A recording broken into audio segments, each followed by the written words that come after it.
into the future, this space of border control is moving towards less of the management of the physical borders to more effort in the management of the virtual border, because that is where the threats are going to concentrate in the foreseeable future.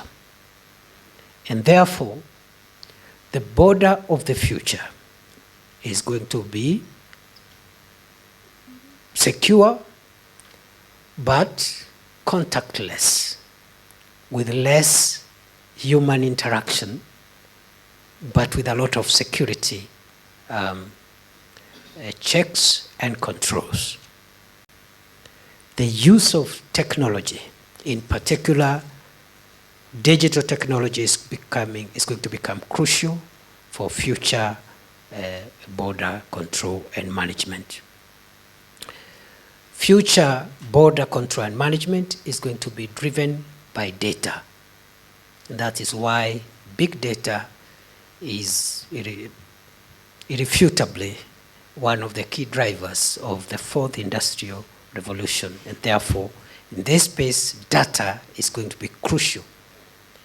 If you have the data, you are able to secure your territory. If you don't have the data, it doesn't matter the hardware and the human resources that you deploy.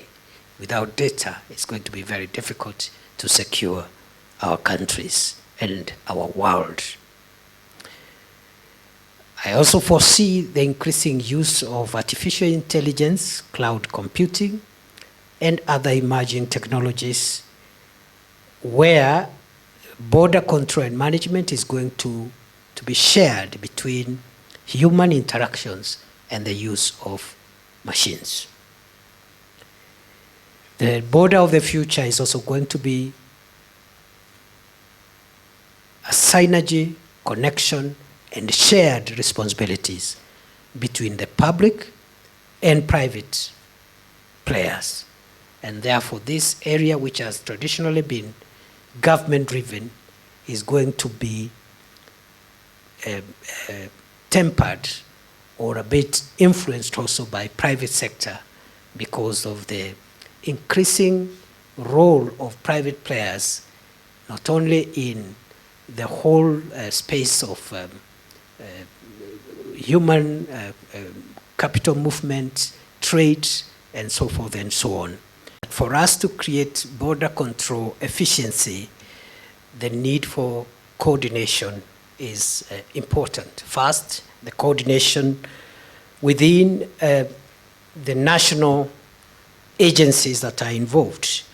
And here in Kenya, we have the Border Control Operations Coordinating Committee, BCOCC, which is chaired by the PS responsible for internal security, which exercises oversight over operations of respective agencies at the ports of entry and exit, and also formulating and implementing policies for the management and control of our borders.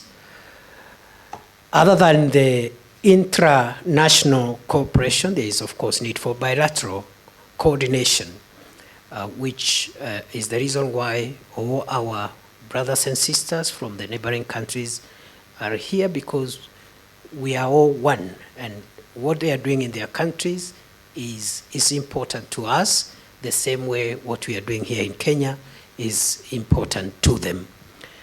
And of course, the need for multilateral and global coordination. And that's why we have our friends and partners, brothers and sisters from outside the immediate neighborhood. The traditional way of securing our territories will still remain to be relevant, and therefore the traditional security hardware will remain crucial for countries in the immediate future, even as we look at the changes that are driving us to looking at things differently. In this regard, I am pleased to report that the government of Kenya has made significant investments in equipping our security forces with the latest equipment technology and resources to combat threats to our national security.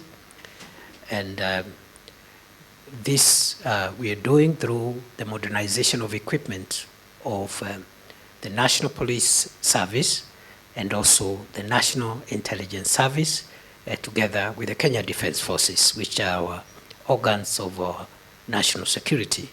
We are in a serious and deliberate modernization program to make sure that our police service, our intelligence service, and the Kenya Defence Forces have the latest equipment which are able to secure our borders.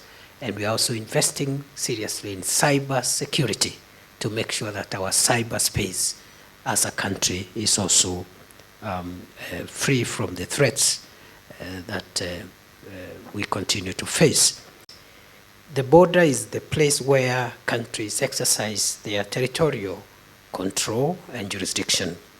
It is the place where compliance to the country's security, health, agriculture, trade, and other laws take place. It is the place where compliance is assessed and enforced.